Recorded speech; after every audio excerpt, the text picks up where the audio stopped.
Guardians of the Galaxy is a weird mishmash of good and bad video game design that I have found myself struggling to nail down. This third-person single-player action shooter feels equally like a real step forward in gameplay and presentation, but at the same time evokes so many outdated tropes of old licensed action games that it feels rather sterile. It's a real roller coaster to get your head around. Based, of course, off of the once niche Marvel property, it leans heavily on the movie adaptation of the characters whilst also pulling from certain aspects of the comics. It doubles down on the music and soundtrack-heavy elements established in the films, an element that was quietly retconned into the comics when Brian Michael Bendis took over writing the Guardians from Dan Abnett and Andy Lanning, whose version is largely what the original film pulled from. You have Star-Lord, Gamora, Groot, Drax and Rocket alongside many a familiar character from the comics, including Lady Hellbender, which caught me by surprise as she's from the Totally Awesome Hulk series, but whatever. Unlike the recent Avengers game by Square Enix, which often struggled to establish its own visual identity given it's so heavily riffed from the movies, Guardians doesn't have that problem. It leans into creating interesting and vibrant worlds you explore with a team, while also giving each character a distinct look that feels similar to but different from both their comic and movie counterparts. I really liked how much they lean into Star-Lord's 80s upbringing in Missouri with flashbacks to his life at home. They lace his annoying, egotistical personality with much of his childhood. I do genuinely love the fact that this time around Star-Lord is the name of a fake 80s hair metal band they put together for the game, with the fake band comprised of musicians from the studio. In fact, you can actually buy the Star-Lord album separately. And, as someone who grew up in a house playing a lot of rock and metal in the 80s, I kind of resonated with the idea that this was Peter's favourite album growing up. I found myself listening to it first ironically, but now really enjoying it. It's a really fun idea and shows the devs really put their all into the game. The game is built around the idea that the Guardians are a slightly dysfunctional but ultimately effective group of warriors. While you play as Star-Lord, you have the ability to call in each member of the team with special attacks that need recharged after each use. Each character eventually unlocks 4 special attacks, each tailored more to their playstyle. Groot uses vines to entrap groups of smaller enemies, lock down bigger ones, or even heal the team. Rocket is all about explosive firepower with different types of grenades and firearms.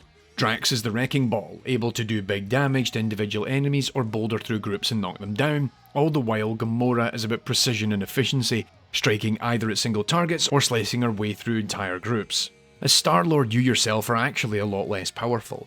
While you will accumulate your own special powers throughout the campaign and upgrade your abilities as you go, you seldom do the same level of devastating damage as the rest of the team. Rather, it's your job to juggle the cooldown timers of each of the Guardians to know when to deploy them based on the current circumstances.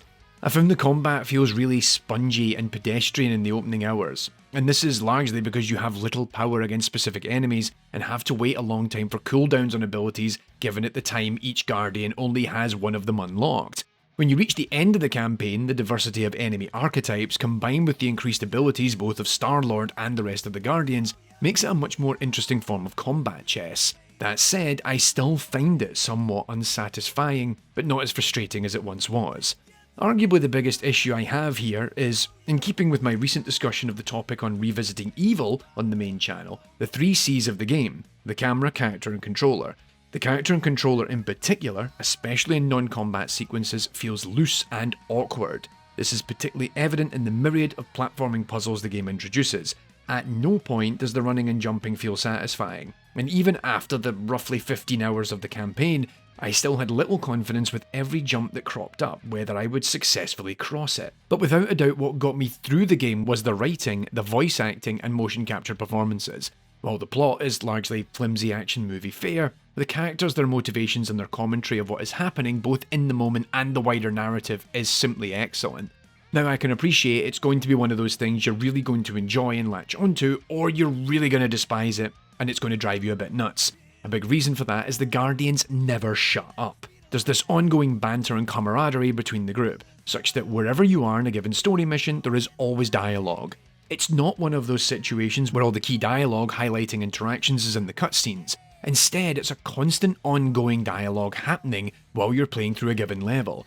They take swipes at each other, complaining about things going wrong earlier in the level, patting themselves on the back or just hassling you for not being the best team leader.